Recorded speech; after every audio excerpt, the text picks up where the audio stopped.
And we are live. It's a Monday. I'm David Bowles, and this is Bowles TV, BOLES.TV. And this is my bright red shirt that, for some reason, with these lights, looks like an orange red, or maybe orange. And we went to have a conversation about the power of the color red last week, and we didn't get to it. And maybe we'll get to it today. I don't know.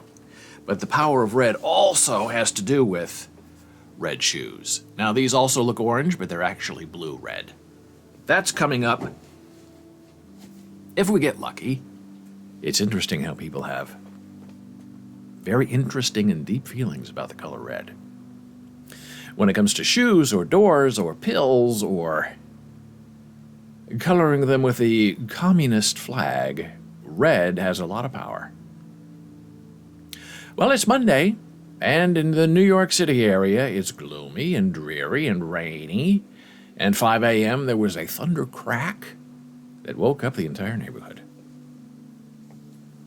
And the weekend was pretty nice, 60, 70 degrees, sunny skies. And now we wake up to this. Oh, it's another Monday. A dreary Monday.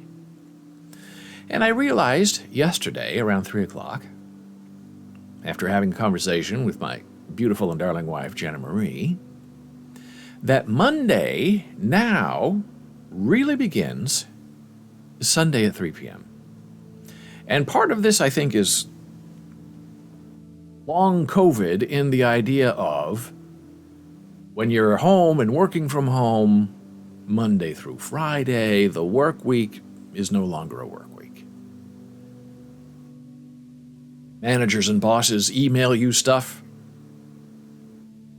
at 3 p.m. on Sunday. Consumers and clients email you at 11 o'clock at night, and they expect the reply.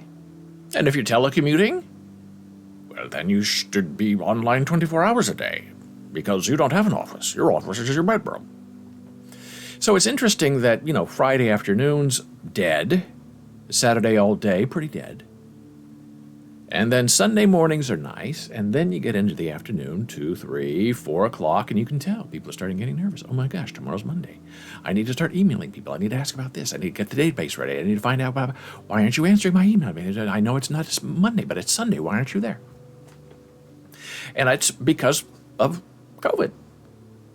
People are used to now being available all the time. And it was sort of that way before COVID, but since we had a 2-hour break where everybody is now perpetually available via email and online, no matter what, even if you say you're not, I turn my computer off Friday at 5 o'clock and I don't open it again until Monday at 9 a.m. That's not going to last long. Because you have coworkers, friends, bosses who expect you to be available. Even though they'll say, now, I know you're not going to read this until Monday at 9 a.m., but by the way, the fire is burning, and it's coming for you, and it's Sunday at 3 o'clock. See ya. Oh, our good friend Gordon says, I got an email from someone recently with the following in the signature area. You do not need to respond outside of office hours. And that's wonderful, but do they mean it? I don't know. If that's what they say, and whether they mean what they type, why would they be emailing people if it's outside of office hours? Now, maybe Gordon didn't see it or something, and it was sent during office hours, but who knows? But that's true, and there are certain bosses who say, look, you finish work at Friday at 5, and you're off until Monday. Because they're very strict, union rules, state employment rules, city rules, about what you can and cannot do. And if you're on salary, and there's really not a thing like overtime, really. But then that same person who says, look, you just work Monday through Friday, that's it. They're the ones emailing you Sunday at 3 p.m. saying, fix this. So, adjust your calendars accordingly, because the expectation is changing. And if you're hourly, it's actually more advantage. It's more of an advantage for you to work on the weekends because you will technically get paid for it. But if you're on straight salary, 40 hours a week, yeah, right. then there's an expectation that, hey, if you happen to be near a computer on the weekend and you just happen to look and see an email from me, maybe you just might happen to respond. But you don't have to if it's outside office hours.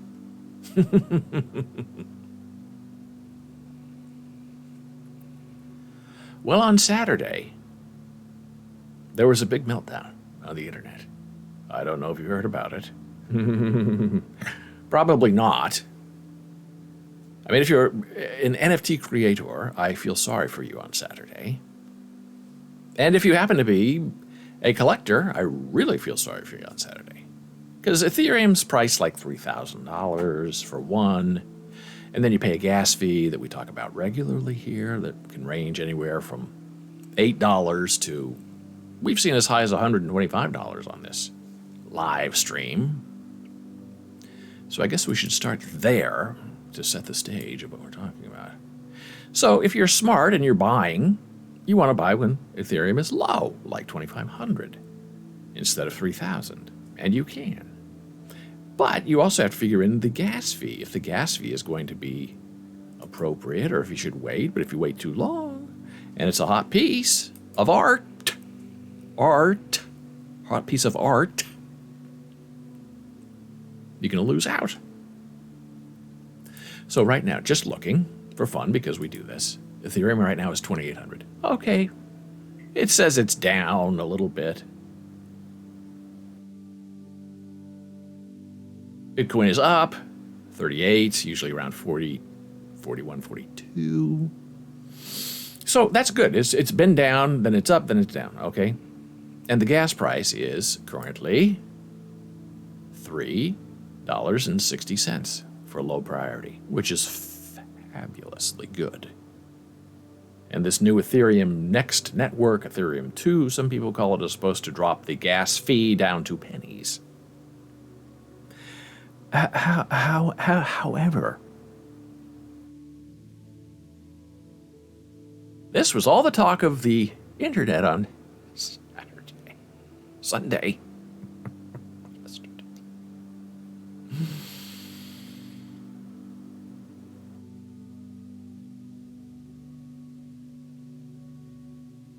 Estimated cost of transaction actions. OpenSea sale yesterday. $3,500. In gas fees.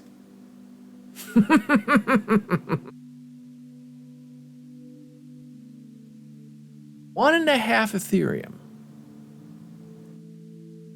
in gas fees. Now, for $3,500, you can buy a really, really, really, really limited, nice NFT image from Sabet or Wes Henry or Gabe Wise for what did I have Ethereum. But that's just a gas fee. So let's say there's a new artist you like, and oh my goodness, they're having a sale, and it's only $99. So on Sunday, I'm going to buy this artist's work. And you can connect your wallet, and your wallet says, oh, by the way, we can't process this transaction because the gas fee is $3,500.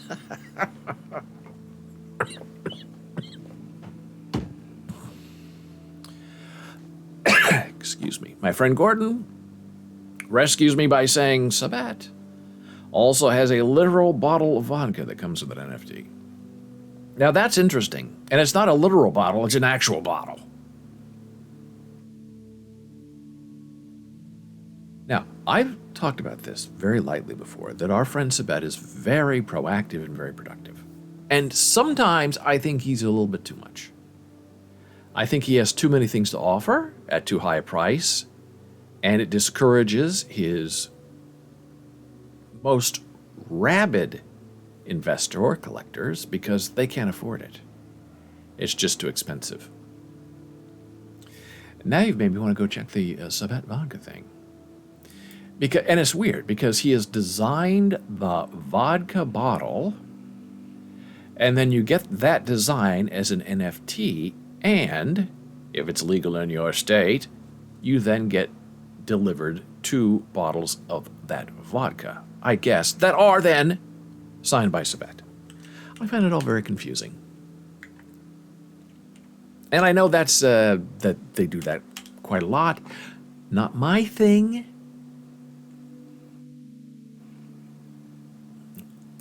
Is this it? Trust Me? It is Trust Me vodka. Oh my, here we go. Are you old enough? Yes, I am. Please leave me alone. Okay, so this is... Is this Sabet? Yeah, it is Sabet. He has shaved his beard, by the way. He says he looks younger. He's tired of looking old.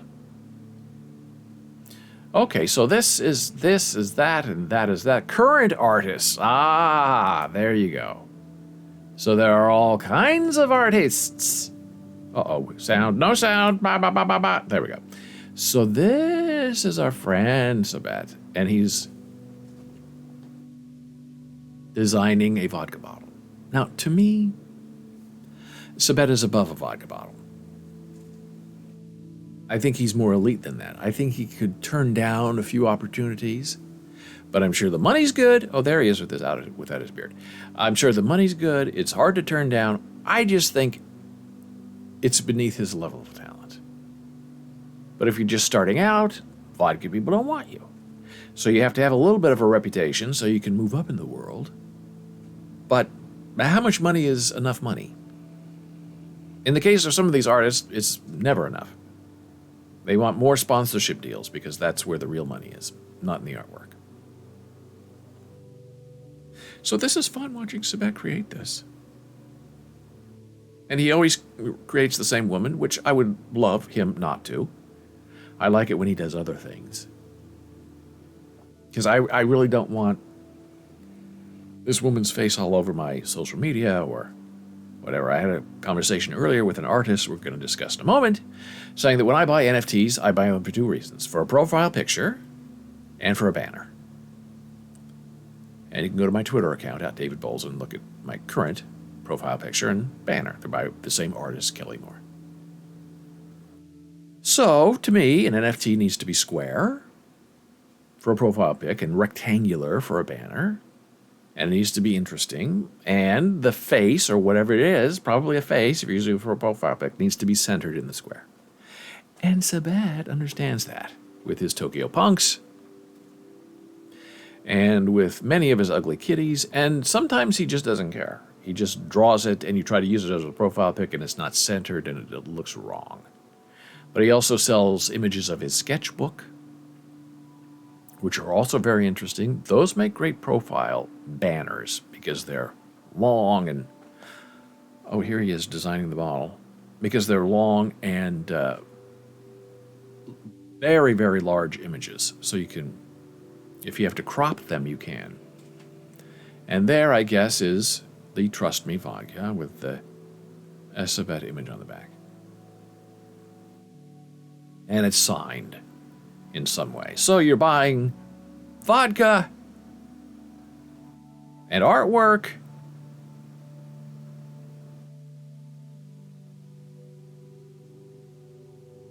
So I guess it's unique. I'm not really interested in collecting a bottle of vodka. I would prefer something I could print out and put on my wall. There you go. Sabet and Trust Me vodka. So that was fun. Oh, and here we go. These are the bottles. There are two bottles. One says gluten-free is the blue one, and the red one says organic.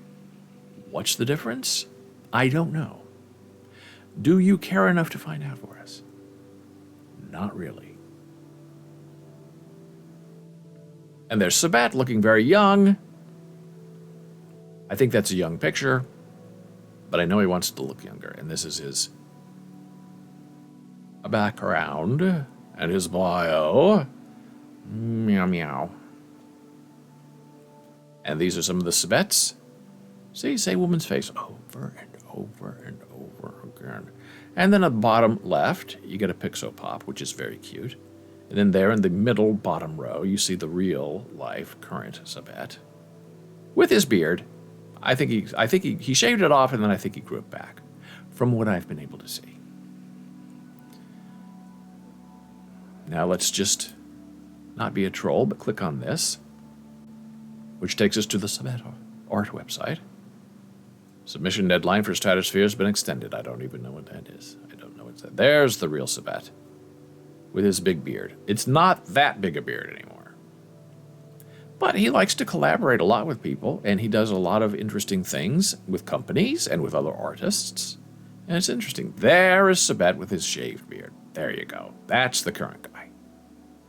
And he just moved into a new studio. He has a digital part of the studio, and he has a real-life art part of the studio where he draws with his hands. So it's definitely an interesting experience.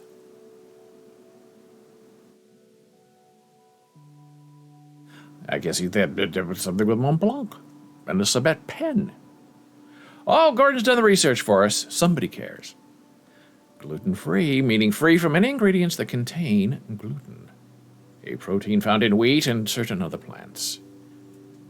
So vodka is what plant? I don't even know.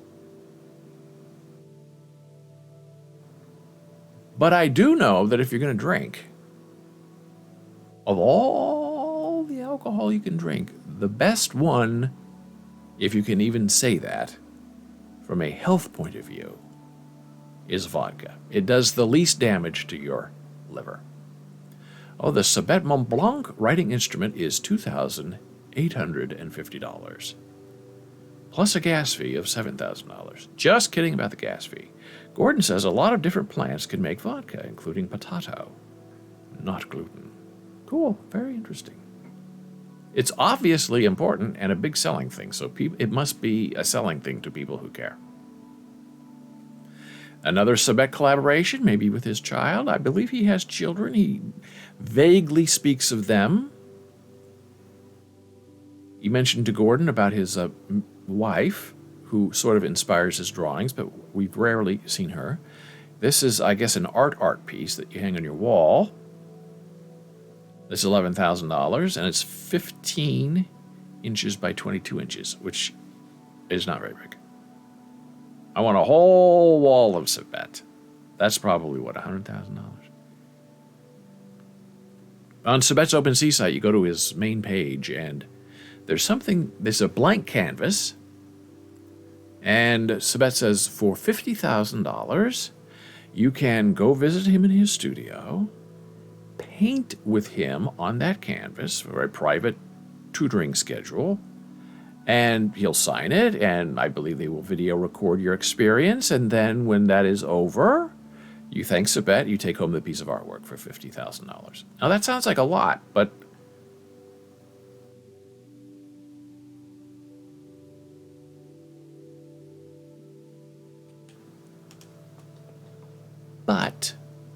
and here's my this is my profile pic from Kelly Moore and my banner on OpenSea. Pretty much the same thing I have on my Twitter account now that I realize it. When I go to favorited, we find this. Aha!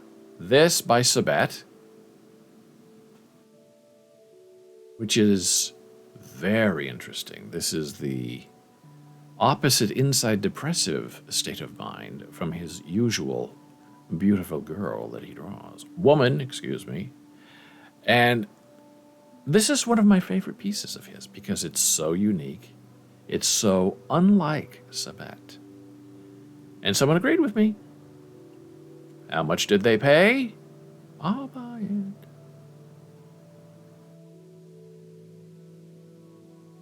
10 Ethereum. 1 of 1, 10 Ethereum for this, which is $30,000. And it sold in 2 days. Now, I raved about it, so I should have a cut of that, because I know I helped sell it. But I didn't. But I love this piece. I wish I could have it. So, for people who say, oh my gosh, $50,000 to go have a lesson with Sabbat, and he'll draw, and you'll draw, and you'll do it together, and then you get to take home the piece of artwork you can actually hang on your wall, that's worth $50,000. If this 1 of 1 electronic NFT is worth $30,000, something real that you can hang on your wall which from our friend Sabbat, is absolutely certainly worth $30,000. Now, is this gluten-free? That is the question. Are there any wheat products in her eyelashes or in her sad state of affairs?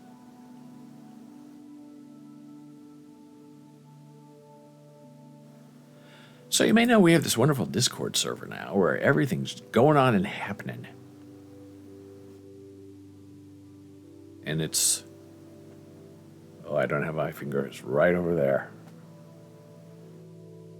Discord.gg/BOLES. Having interesting conversations all weekend, and one of them is with our new friend, Igba. Igba is an NFT artist, very responsive, super respectful, and Russian.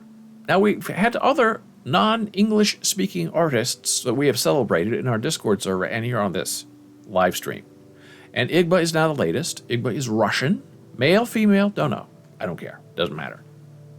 But Igba is very interested in talking about art and selling art. And this is Igba's OpenSea station, where you can go and buy things. And there is real oil painting. There is iPad painting. I have learned the hard way that some NFT artists who appear to have very chunky, thick oil paint NFTs for sale are not really painting them with real oil. They are doing it on their iPad. Which, hey, that's the new way. I don't need thick paint to make a thick paint looking digital drawing on my iPad. Why should I buy paint and brushes when I have it all on my iPad? Okay. I feel slightly foolish because I think, oh my goodness, isn't that beautiful? There's a real version and my version. And in the end, there's only one version. Only digital. So this is our friend Igba. Just this morning we had a conversation about insight and inspiration and what it means to be an artist. And if you go to our Discord server in our NFT area, you can see some of this lovely artwork. And then Igba also sent me this, which I think is just wonderful. Gordon says a good free app you can get on the iPad is Procreate. That sounds very familiar. I was a big iPad proponent. And then you almost have to keep buying every 2 or 3 years or you get left behind, and we've been left behind. And we need to get back on it and get in front of it. And we had a pencil, the original pencil, which was okay. And now there's a new pencil that doesn't roll off your screen and actually sticks to your screen, which I like too. So Igba posted this on our Discord server, and I was able to download it and share it with you today. So this is how Igba creates interesting artwork by just simply drawing it digitally. Because there's several of these that look the same with this face. I said, is it the same but with different colors? And Igba said, no, they're all different inspirations and different types. Okay, I like that. I'll go with it. So there you go, Igba, celebrating today here on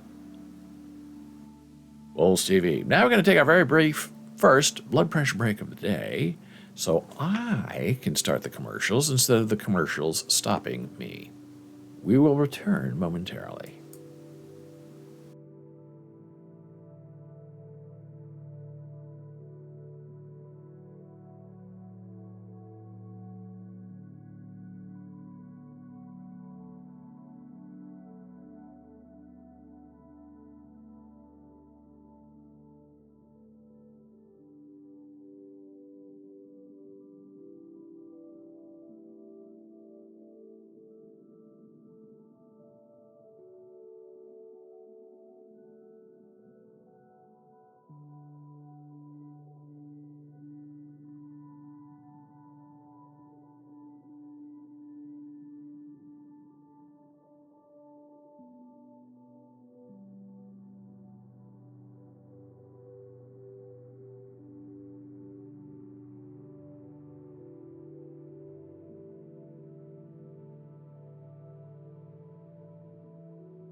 And we're back from break. I'm David Bowles, and this is Bowles TV. BOLES.TV. Lovely to have you here with us, especially on a dreary Monday in New York City area.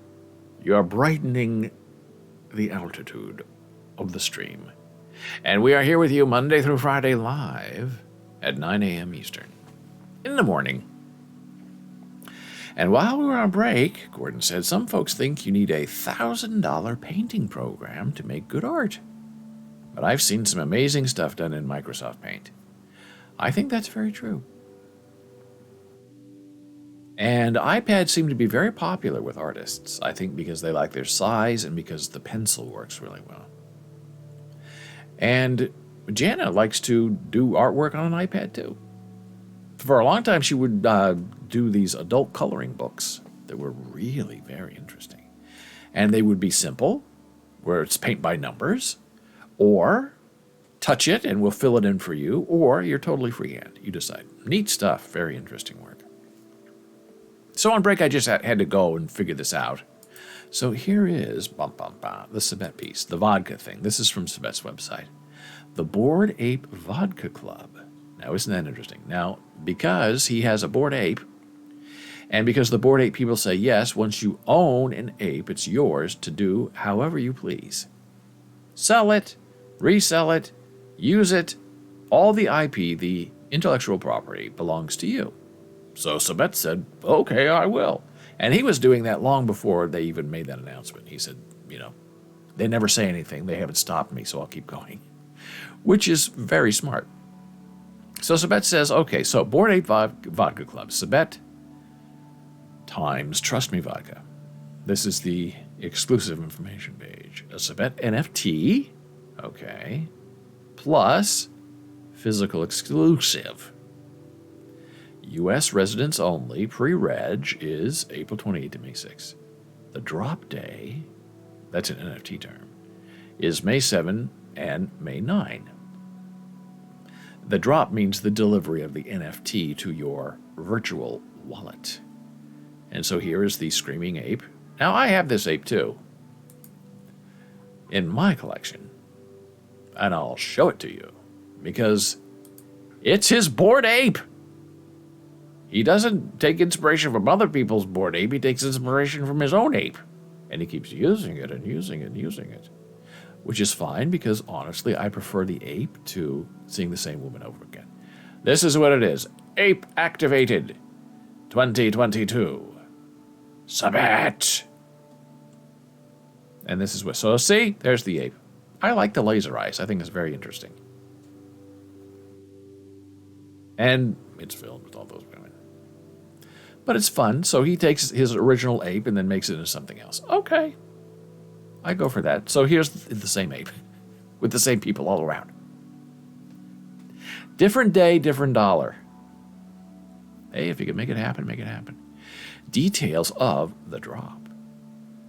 The piece above will be the NFT. Oh, so that must include the bottles. I don't want the bottles in my NFT. I just want the artwork. Ah, so this whole thing is the NFT. Okay. Hard pass.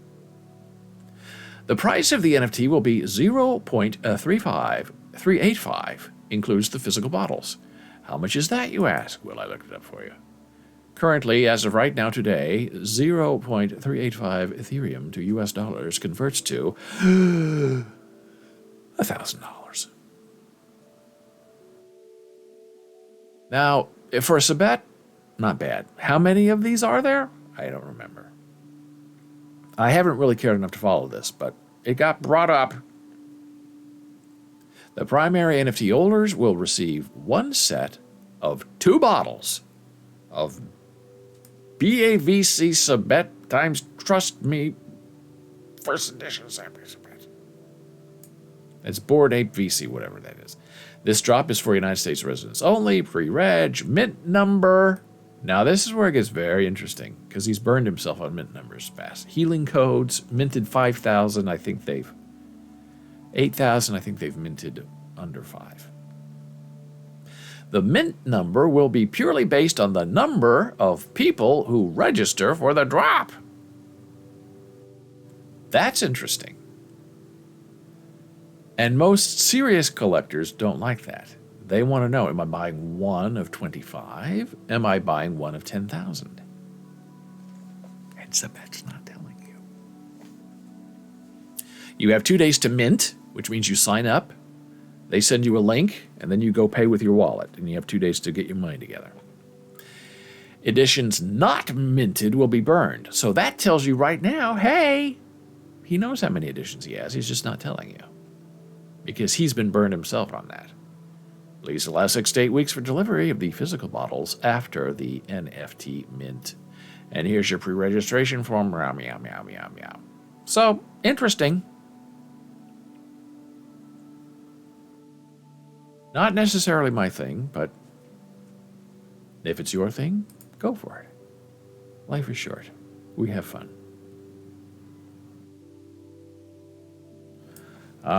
Now we get into our next little thing here. Oh boy, getting all wound up.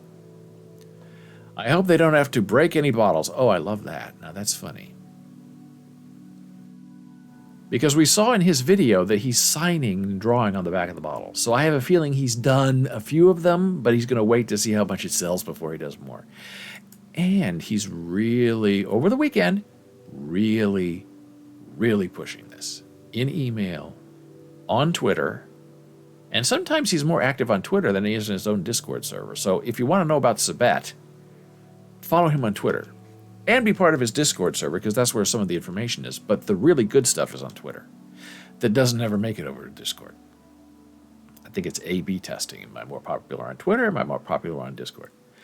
And this vodka thing has been pushed and pushed and pushed on his Discord server too. Which tells me that maybe not a lot of people are signing up.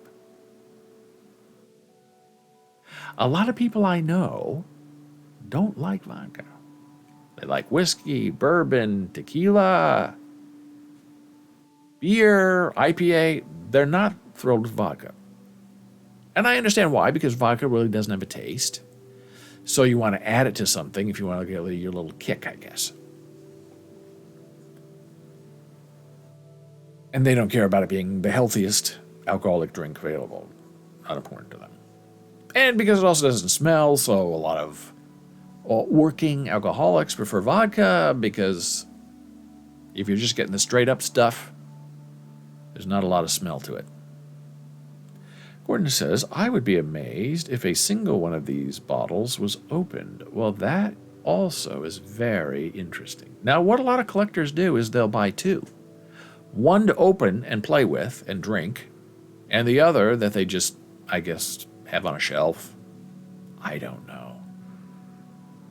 And you really wouldn't want to touch the bottle because the back of it, where you're going to hold your hand, has all Sabet's artwork on it. So I think you're right. People are not going to open these. If I were buying, I would open mine because I want to get my value out of it. But what do I know? I'm not buying.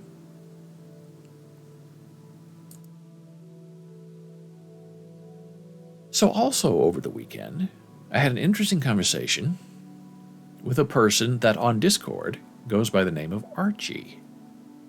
And Archie emailed Jana maybe a week or two ago saying, hey, I'm going to be in your summer ASL 1 class, and I don't know anything about ASL. I want to be a speech-language SLP, speech-language pathologist. And I feel it's important to know sign language, which is very good because some speech-language pathologists have no interest in knowing or learning anything about ASL. Gordon says Elizabeth, who is his beautiful, lovely wife, Elizabeth was in a Disney store and saw a store worker asking a customer, are you a reseller? Wow, now that's very aggressive. The person said, why? Because I'm black? Oh. The employee said, no, because you're buying two of everything and looking at a list on your phone. Now that's interesting. Going immediately to race, but it is weird you're looking on your phone. Maybe it's a DoorDash buyer seller. I don't know. And honestly, why does the employee care what the person is doing? If the person wants to buy 2 or 5 or 6, and there's no limit, let him buy. So what happened, Gordon? That can't be the end of the story, because that's the beginning of the drama. And if you don't know, make something up. Get Elizabeth on the phone. Elizabeth, what happened? Tell us the whole story.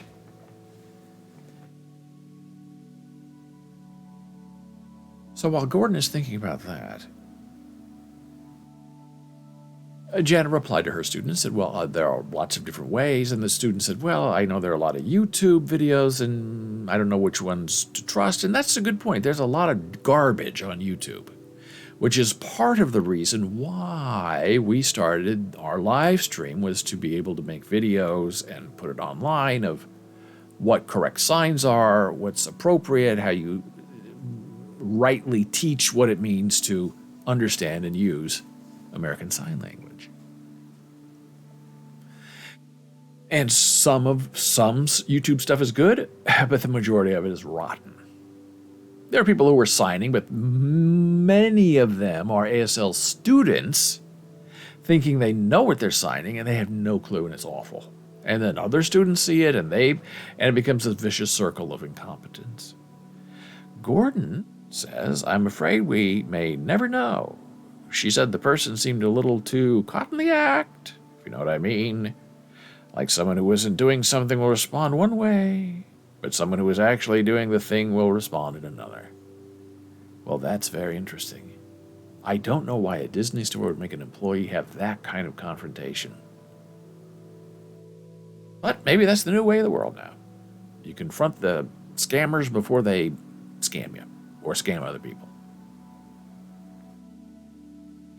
So Jana replied to her student and said, well, I do a live stream, starting it up again May 14 on the weekends, 11 a.m., Saturday, Sunday, where we talk about language and culture, and deaf people are welcome, and they show up. And hearing people are welcome, and they show up.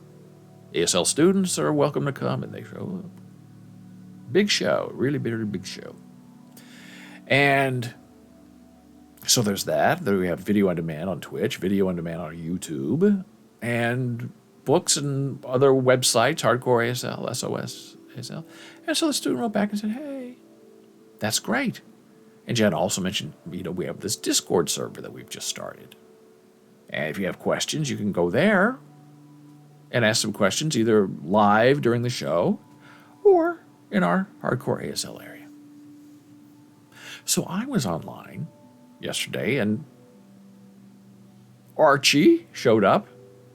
And we're at a new server. People don't know anything about us. So I thought, hey, wow, Archie's here. What's up, Archie? What are you doing here? How did you find us? And Archie said, hey, Jana Marie. I thought, oh my gosh, it's wonderful. And then you can check, the person's profile. And Archie has been a Discord loyalist online with Discord for 6 years. Now that is valuable. That's a person who knows how to interact with that kind of information online. So I had a wonderful, long, interesting conversation with Archie, and I even tweeted about it this morning. Here's my tweet saying, hey, you can go get this tweet if you want to, and here is it's in the David Bowles area of our Discord server, and Archie's a speech language pathologist and has some disability as well, and dealing with the medical industry can be very sneaky and touchy. Gordon says there's something rather nefarious down here. We have Walt Disney World races 4 times a year, November, January, February, and March. People will sign up for the races but not actually run. Why? Because it's the only way to get entry to the race exposition, where they have exclusive race merchandise, shirts, pins, mugs, etc. These get sold for many times their retail price. Folks grab armfuls and then resell them, and meanwhile races sell out thanks to those not running folk. Well, I have to say it's very clever.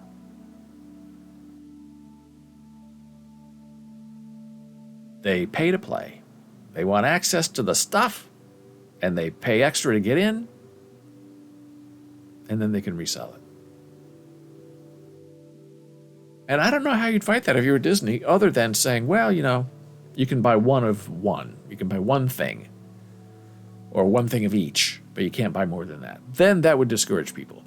But people always say that, when that's happening, Disney likes it. They like that there's a black market for their work because it raises value and interest and intrigue. So let them in. Let them buy. Let them go resell it on eBay. Again, not my thing, but I sort of understand the impetus behind it. So if you want to follow a very interesting conversation with our new friend Archie, you can go to our Discord channel.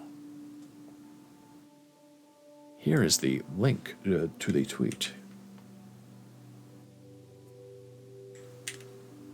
It was a long conversation about language and language acquisition and how to learn a foreign language and language immersion.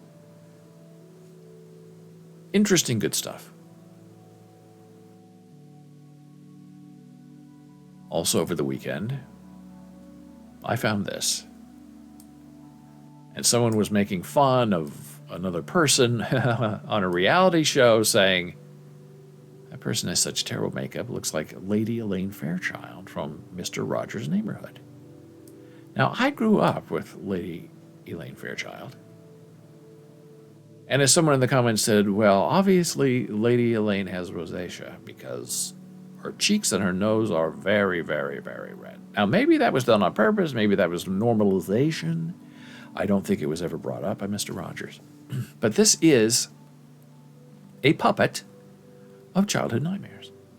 I remember watching Mr. Rogers' Neighborhood and really being very scared of Lady Elaine Fairchild. Because she was just a puppet, and her arms moved, but her mouth did not move. Her eyes did not move. And she had a very loud and sort of scary, cranky voice. And it did kind of terrify me as a child.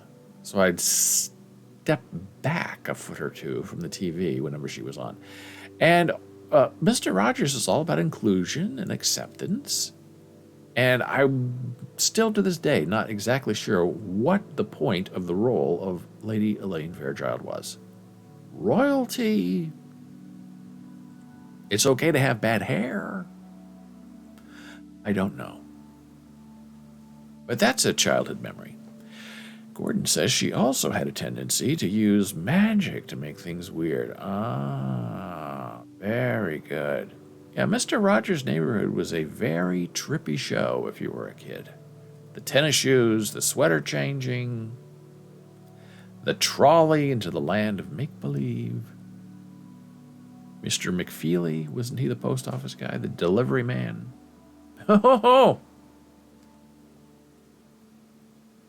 And he was a wonderful guy, Mr. Rogers. As authentic on television as he was in real life. But some of the puppets thing was just weird. But he was definitely into it. I think almost every show we had puppets. Trying to teach us something about learning, about sharing, about understanding. And before we get into our next topic, we're going to take another very brief blood pressure break as I hit the advertising button to get rid of it. Back in a moment.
And we are back from break here on Bowls TV, Bowls.tv, BOLES.tv, Monday through Friday, 9 a.m. Eastern. And soon the return of Jana Marie Sweetheart. Weekends, 11 a.m. Eastern, starting, I believe, May 14. Starting up again, because she has many, many hours of content. So while we were away, Gordon also said the puppets thing was very much a thing to teach us how important it is to make believe. Yes. Now, I miss conventional puppets, not Muppets or hand puppets, but I guess marionettes on strings. That is a big talent that we no longer seem to have, at least in America. And Gordon also says, another important Mr. Rogers message was, of course, you're special because you're the only person who can be you. You're the only one of you there is. Or if Mr. Rogers were using NFT parlance, you're a one of one. Yeah, baby. I love that. And I remember as a young child being given a Mr. Rogers album for my birthday. And I believe it was blue, and it had some sort of mirror, fake mirror, plastic mirror, on the front of the album. And you looked at the mirror, and it was something about what Gordon says, you're you, you're special. And it was filled with songs. And one of the songs on there was, Don't Worry, You Won't Go Down the Bathtub Drain. And I remember hearing that song and being sort of scared by it because I was thinking, why are you bringing this up? Is there some chance it could happen?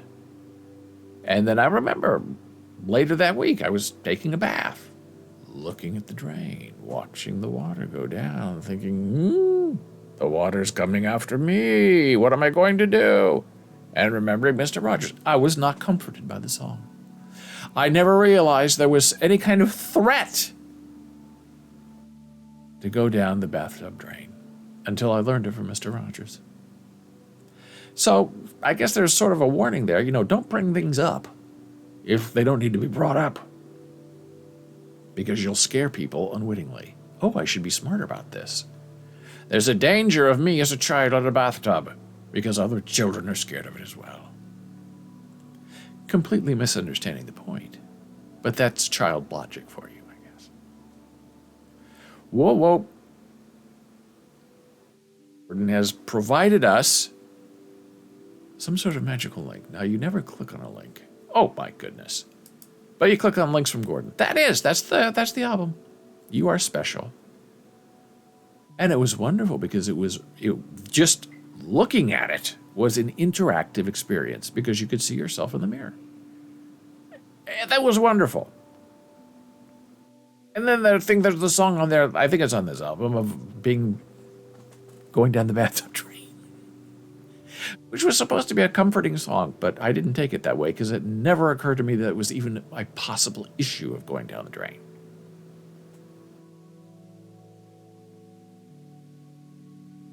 Now, we were previously having... Oh, I didn't show the thing. Here we go. This is from Gordon. Wake up. This is it. From Gordon. You Are Special. That's the album. And that thing in the middle is the little mirror made of plastic where you could see yourself, and you would hold the album up to yourself and say, you are special. It was beautiful. Very nice moment. And I believe that is the album with You Won't Go Down the Bathtub Drain.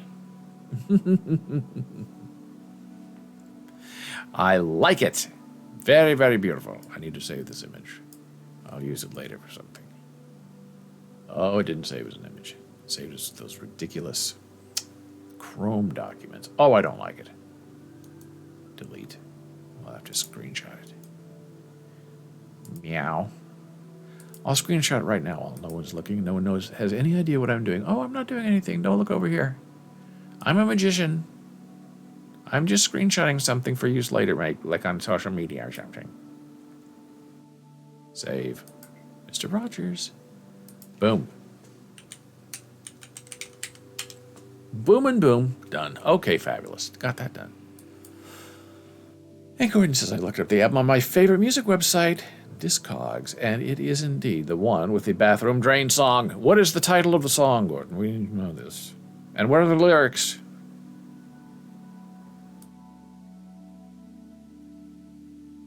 Because now I'm getting frightened for myself. I'm having childhood flashbacks now of going down the drain.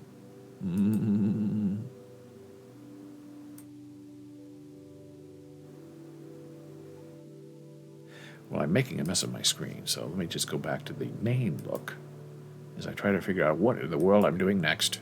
None of this makes any sense. It's all out of control.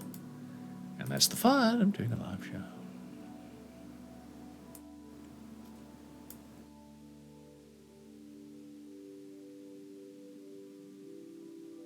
So now I'm going to tell you this sort of interesting story, and I can do it on this main screen. It's perfect. We were talking about our Discord server and Archie joining us and learning sign language, and there are students who go through levels 1 through 4 and think by the end of level 4, which is 4 semesters of teaching, that they are able to go become interpreters. Just leave school, go. They don't understand that you now have a basic, fundamental,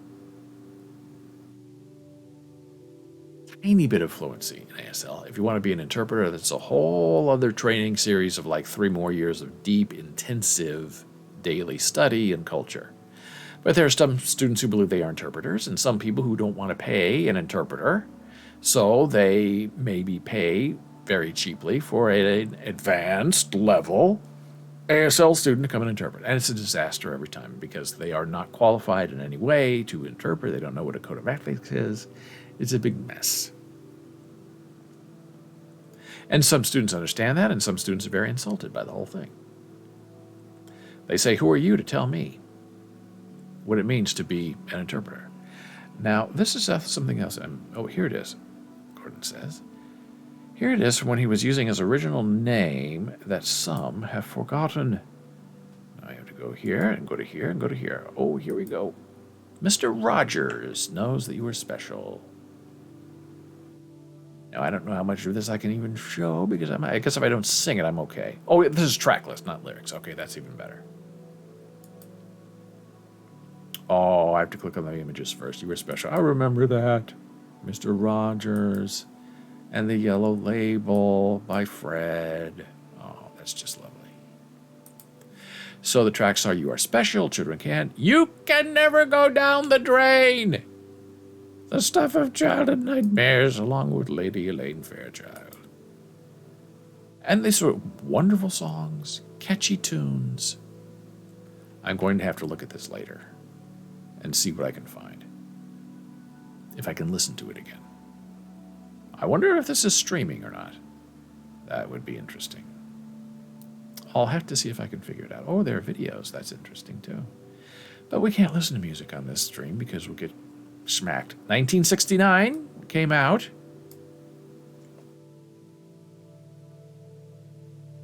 I was 4 years old. I think maybe I was in kindergarten, so maybe it was 70 when I heard it, but it was still a new album. I remember it came wrapped in beautiful cellophane.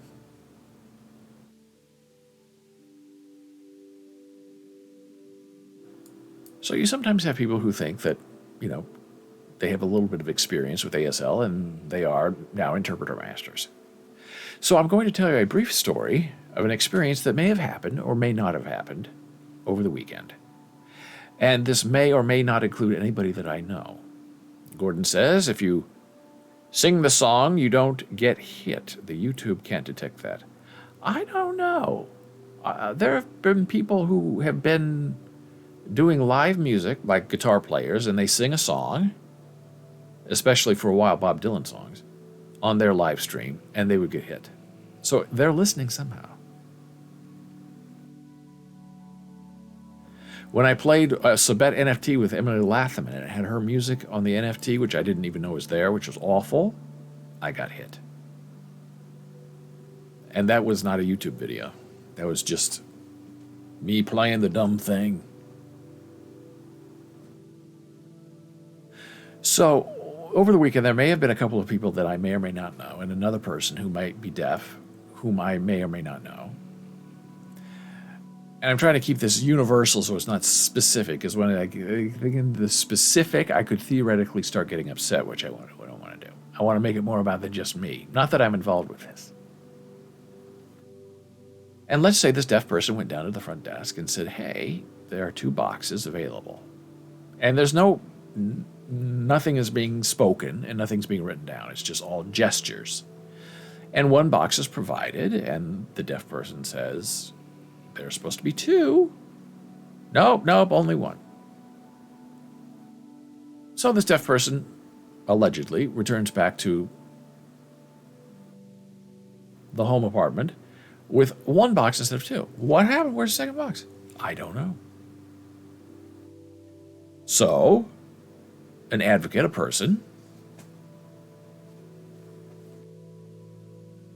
theoretically goes back down to the front desk and just says, hey, there's supposed to be 2 boxes, not 1. This deaf person was here, didn't understand. The deaf person understood. Okay, right there. They're getting hot at this other person. Maybe me. Maybe not me. That person understood everything. I said, oh, okay. Well, because I just spoke to that person doesn't understand anything that just happened. Understood perfectly. That person was kissing us when that person left. I said, that person was not kissing. She understood. And I said, well, what is going on with the 2nd box? Because she doesn't understand, and allegedly I don't understand if I was there involved with this conversation. She was told to come back later. I said, this person said, oh. And how was that communicated to this deaf person? She understood what we were saying. I said, okay, well, what did you say to her? I told her it was my birthday and I was 51 years old, and she understood. I said 51.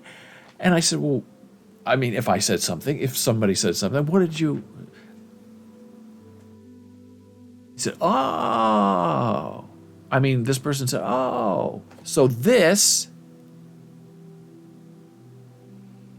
that means come back later to get your 2nd box. She understood. She was thanking us and kissing us. And I said, well, just not even using ASL.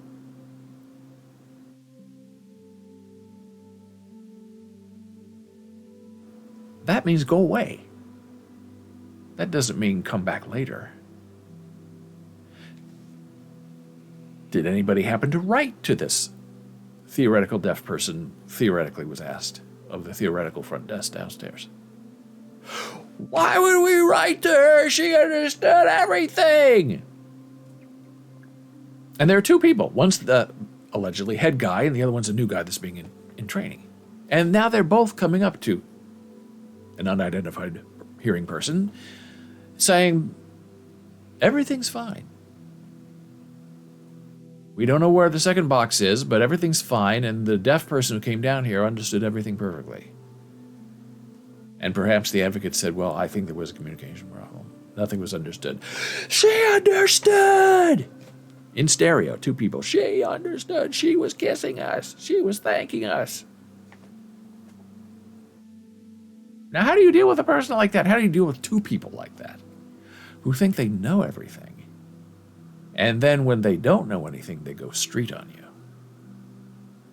and get very like this. They don't want to learn, they're uninterested. Now, the phrase that I use is uneducated, which has nothing to do with school. It has to do with life experience. And you're trying to have a conversation with these people, and they're not interested, and they think they know what's going on, and they know everything. So it makes it very hard moving forward. How can you create a situation where this topic has been repeatedly brought up? That when you're dealing with a disabled person who perhaps is deaf, the way you communicate with them is through writing a note. And the deaf person had pen and paper, and they would not communicate back with this person. So it's very upsetting, and now, your hand gets forced, and you have to sort of bring this up to other people who may or may not care. But as a duty to the preservation of communication and rights, you have to do it anyway. It has to be done. You don't want to do it because people might get in trouble, or the whole thing might get slapped back in your face. They understood everything. They're fluent in American Sign Language. Who do you think you are? Telling us how to do our job. And maybe part of it, which is a sticky situation, is maybe their writing skills, they're not confident in them, which is fine too. But at least you can say something like that. I mean, is it hard to say, come back 1 hour? I mean, is that hard to write? Come back later and get your box.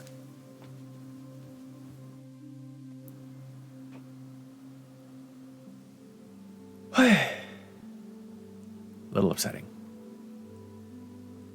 And speaking of upsetting, now we're going to get into a sticky topic that is very sexually charged. So if there are young people in the room, remove them.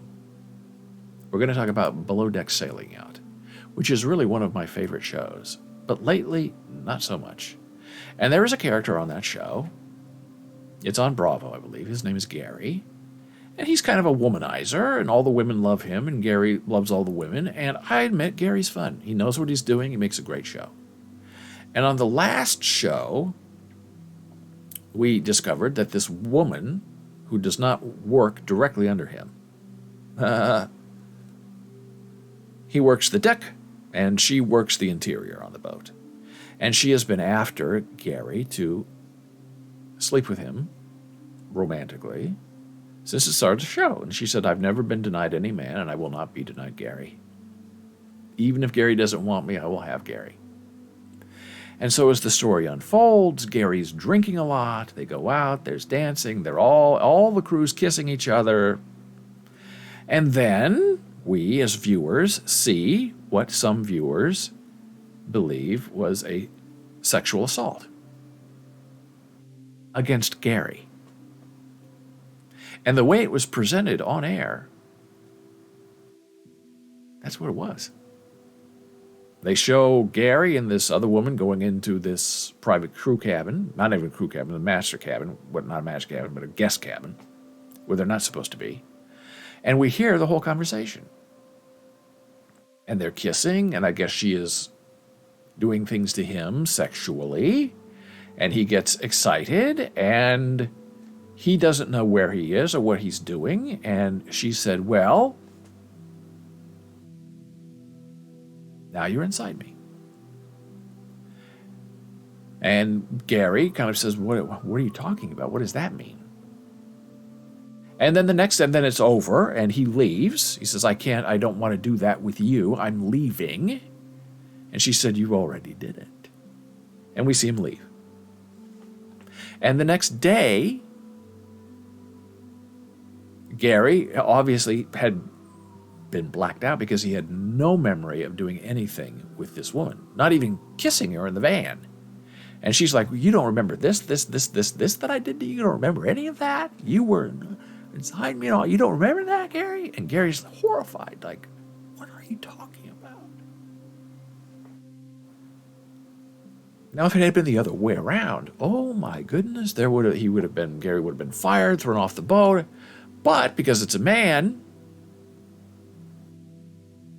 with a predatory woman, it seems like there's a different standard.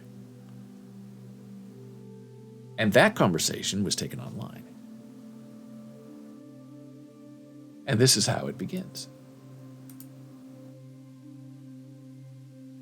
These are people, I think it's on Instagram, asking Captain Glenn, who is the captain of the sailing boat, about what he thought about what happened between Gary and this other worker. And he's asked, I want to know, will Bravo, the TV channel, address the rape that took place on Below Deck Sailing Yacht? This person says Ashley raped Gary. Gary said no, and he did. He said repeatedly, he said he did not want to have sex with her. He was clearly too intoxicated to consent. If the roles were swapped, Gary would be heading to jail. Hashtag Gary was raped. And another person chimes in and says, hey, I would like an answer to this as well. This is your boat, Captain Glenn. You are the boss. Ashley should have been fired and charged with sexual harassment and sexual assault. Please make this right and hold her to account. And I agree with that. I agree with everything they've said so far, because that is how it unfolded on television. Oh, there's editing. Oh, you don't see everything. Well, what they chose to show us was the rape of Gary. Now, did Gary seem upset by it? Did he? He didn't seem to be, but who knows? What do you think's now? And this is the captain of the boat responding to those two comments. Simmer down, Amy. It's a TV show, and it was filmed last summer. Now, what kind of response is that? And I like Glenn. I thought Glenn was a good leader and a moral man. But when you have people who are asking you very serious, direct questions about what happened on your boat when you were the captain, and you say, simmer down, and it's a woman asking the question supporting Gary, and that's how you reply? It's just a TV show. And then somebody else replies, hey Glenn, Big Sailboats, whether it's a TV show or not, and no matter where it was filmed, what happened still stands. This was a clear violation of consent, meaning Ashley raped Gary. And that's where the conversation ends as of now. But that's a hot topic. That is a firecracker. And I'm very disappointed in Bravo and in Captain Glenn for not responding and then belittling the people who are trying to find out what really happened. And you would say it's not enough. Now, if you had Gary come out and say, oh, we were just fooling around, not a big deal. Because that's not how he reacted on the show. He had no idea what happened. He had no idea he was involved sexually with anybody that night.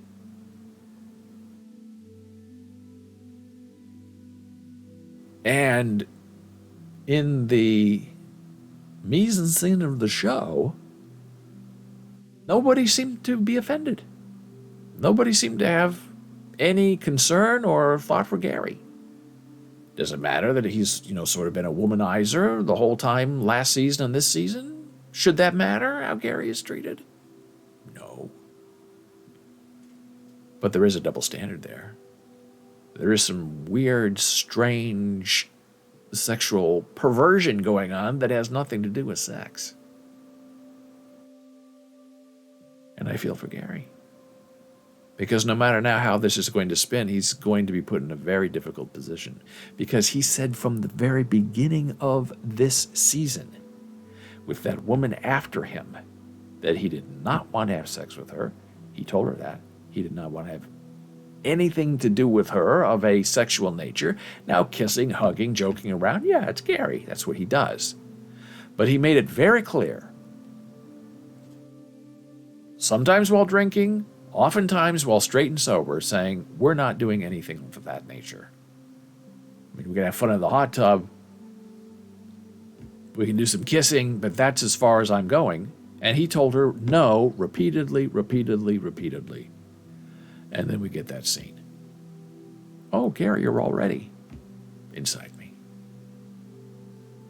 What? So that's how it begins. But we hope that's not how it's going to end. Let's keep an eye on it. Now we're going to take a very brief break and return in a moment.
And we're back from break. I'm David Bowles, and this is Bowles.tv. Oh, we have an alert from Streamlabs. Skipped frames detected 26% over the last 2 minutes, as of seconds ago. That's true. Something's weird happens on our intermission screen. I don't know if it's too much animation or what, but we get complaints. And when I sat down here, we were at 24 frames per second. We have now bounced back up to 60 frames per second. So far, so good, at least as far as our frames per second. So we are here Monday through Friday at 9 a.m. Lots of interesting topics today. Over the weekend, busy weekend, I guess, we discovered a new fun thing. It's a game that I didn't even know about. It's called Prune Plus. And you tend a bonsai tree. And you plant the seed, and the thing grows, and you have to cut off the branches in order to avoid this black disc, which I thought was the sun, but I guess it's not the sun, because the sun are these rays that you see of various colors. And you want your tree to bend into the sun and the light, and once a certain amount of blossoms blossom, then you get credit for it, and you go on to the next puzzle. And sometimes the tree has to bend like this extremely, and sometimes you have to go up and then over, and sometimes there's wind involved that blows your tree the one way into the black disc. And then yesterday I discovered there was I guess a blue moon that I was avoiding a lot because I thought it was a black disc type thing. But it turns out the blue moon will give you blue flowers if you allow your tree to grow over the blue moon. So that's definitely a fun game. I spent a little bit of time playing that. It would probably be more fun on like an iPad where you could really prune. On an iPhone, you got to go like this. And if you're not precise, you cut off your whole branch and then it just stops. And you have to start all over again. Speaking of games, here's an interesting infographic. How much will each generation spend on gaming in a lifetime? Now, this is another thing. Gaming is gambling. Gamering is playing games. Or just say playing games in a lifetime. Why gaming? It confuses the topic. Now, I am not a boomer. I missed out on being a boomer by 2 or 3 years, I guess. I'm technically not. I don't think I'm Generation X either. I'm sort of in the lost middle group of nothing. Paying for all the boomers, but not getting anything back because there are no people behind me, enough of them to pay for my Social Security. So boomers will spend $52 a month on games, which seems shockingly high to me. I don't know what they're playing for $52 a month. Gen X is $62, Millennials $86, Gen Z $80 a month. Yearly, almost $1,000. So the interesting infographic part of this is lifetime. The booms, 40 grand playing games. Gen X, 47,000. The millennials, 66,000. Gen Z, 61. Isn't that interesting? That the millennials like games just a little bit more. And that brings me into my next topic of the day. And I've talked about this before in this live stream. Grand Theft Auto is a really sort of interesting role-playing RP, I have learned, game that people play a lot, especially Twitch streamers. They like to play GTA, Grand Theft Auto. And there are certain modifications for it. And what I didn't really realize is a lot of these people have been playing for 6, 7 years, so they have very established characters. They're well known in the community. They're sort of famous.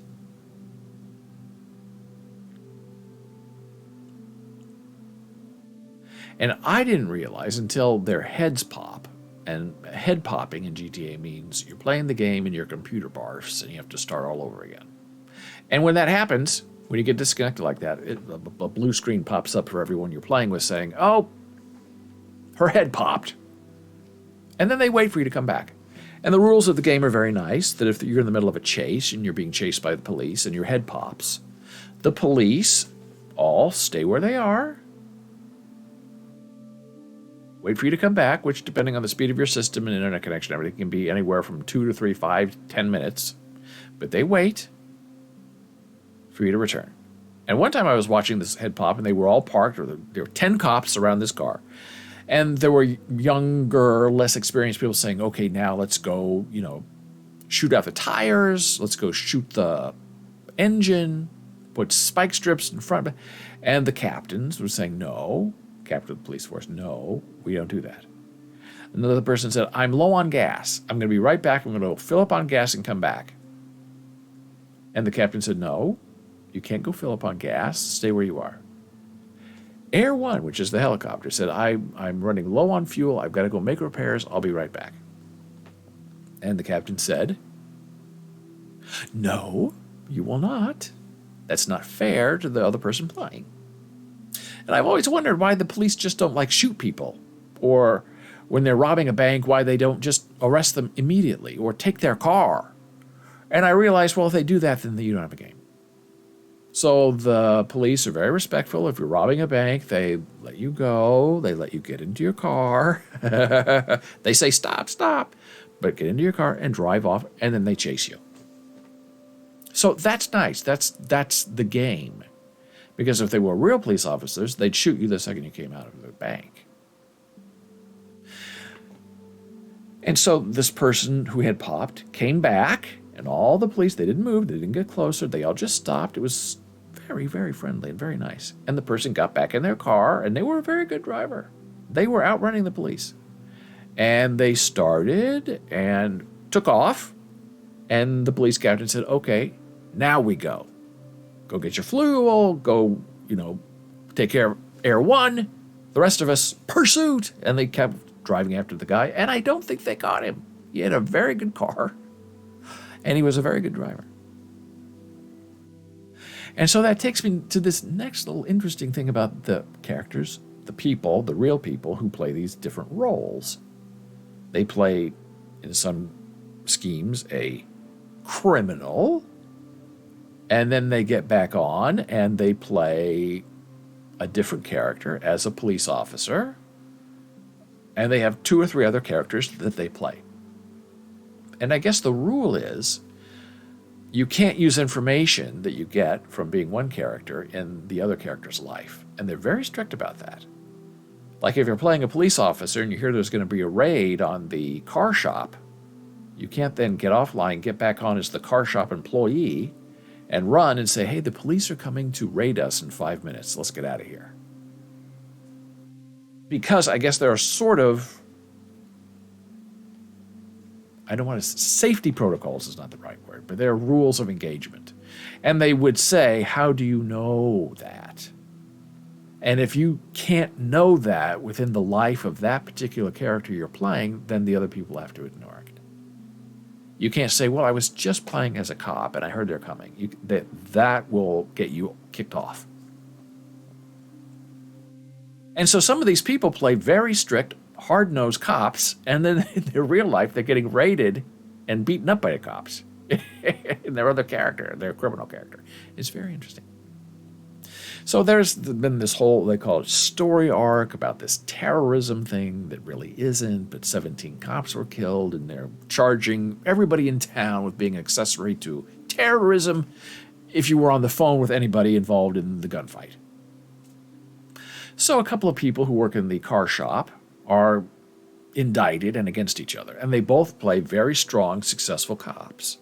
And they also play very strong, successful business people and sometimes criminals. And so in the life of the criminals, the male is angry at the female. And it took me a while to figure this out because the female has a very unique voice. And I hear that voice as a cop and I say, wait a minute, that's the same voice as the criminal. And I figured, now I know that it is the same person playing different characters. And he's upset with her that he, I guess a long time ago, blew up the police station to get her out of there during an interrogation, saved her life.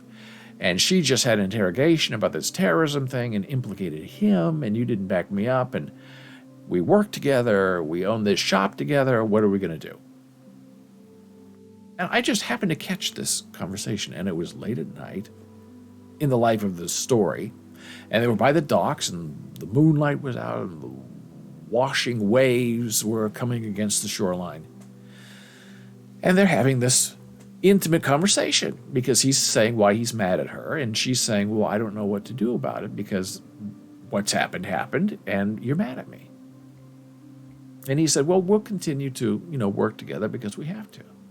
And then she asks him, will we still be friends? And she's crying, and you can hear that she's crying, and it's not fake.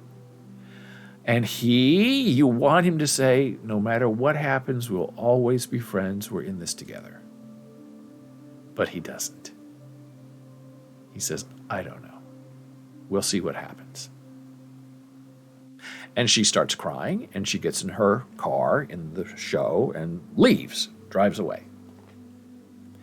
And then, this is where it gets very interesting, then he stops his live stream and then sends his viewers, called a raid on Twitch, over to her stream. Very interesting.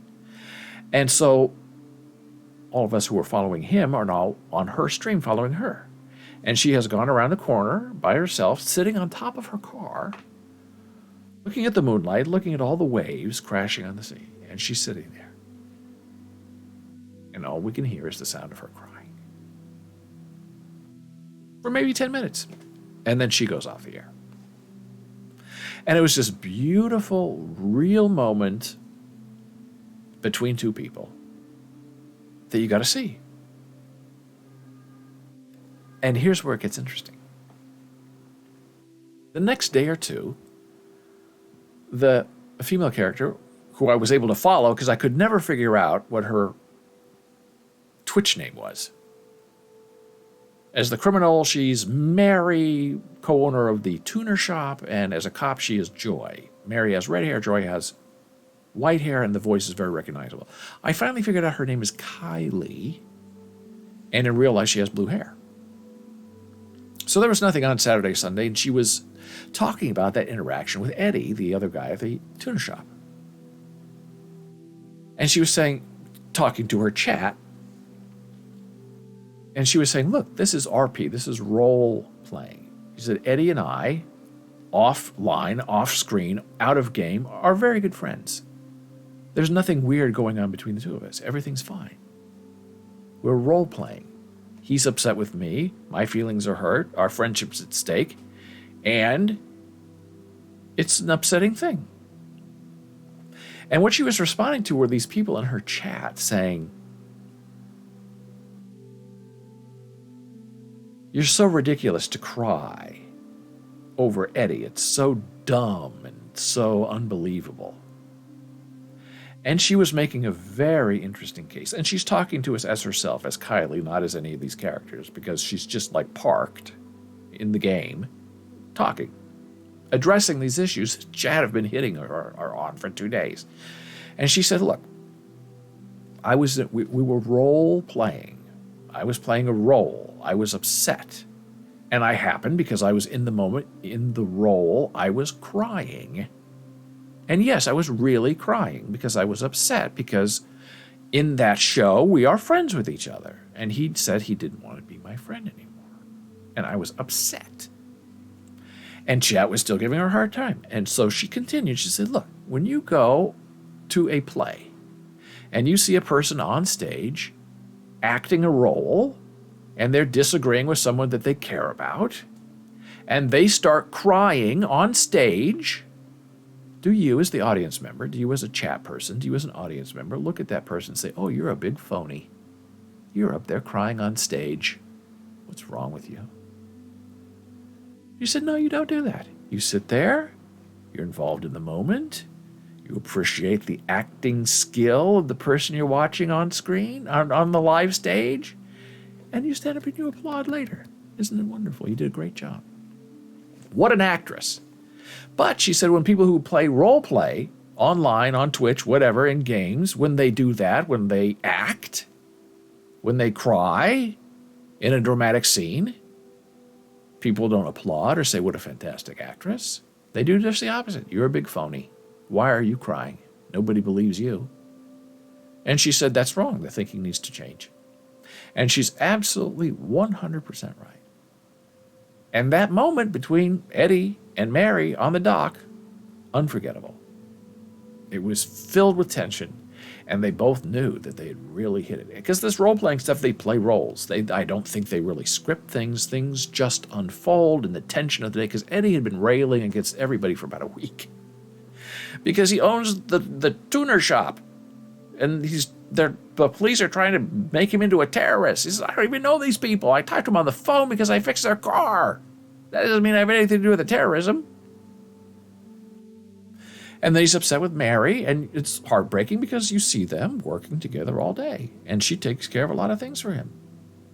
And the next day, Eddie had a conversation with Dean, who kind of runs the town, and Dean said, look, as part of the story arc, you need to find a way to make up with Mary because she's really valuable and she's your friend. And Eddie didn't want to. And Dean Watson said, well, Eddie, if you don't want Mary, I'll take her. Role-playing in the life of the show. I'll take her. She can come work for me, Cerberus, because she's a winner and she gets stuff done. And she makes you a lot of money. And when Dean speaks, people listen because he's a programmer in real life of the game. And so Eddie, who is also a programmer in the game in real life, said, okay, I guess I need to make up with Mary. So I don't think Eddie's been on for several days. So I think he's still, maybe in his real life, sort of upset about some of this. I don't know. But boy, who needs to go see the Batman when you have it all unfolding on Grand Theft Auto? People role-playing. And there are people who are upset with XQC because he, for some reason, is no longer interested in playing Grand Theft Auto. So he plays these ridiculous Lego games, Slither.io. He watches videos, and his chat is imploring him, please, please go back to role-playing, RP. That's what we like from you. You're funny. And he says, no, I don't want to. Okay.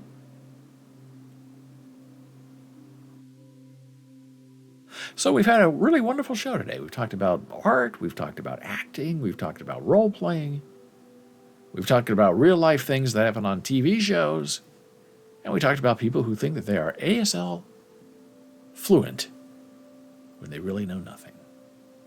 Hey, it's the way of the world. The world is probably filled with more unwilling know-nothings than people who know. And how do you deal with them? If you have any thoughts or comments about any of this or more, you can email me, david@bowles.tv. You can find me on Twitter, @DavidBowles. Facebook is regular old, BOLES. Instagram, we are Bowles Books. TikTok, Bowles TV. And here's our Discord server if you're interested in joining us for more in-depth conversation. Love to see you there. So until tomorrow at 9 a.m. Eastern, I wish you a good day, a happy nap, a lovely evening, and a delightful wake-up moment where your soul is filled with the joy of the anticipated day. I'll see you soon.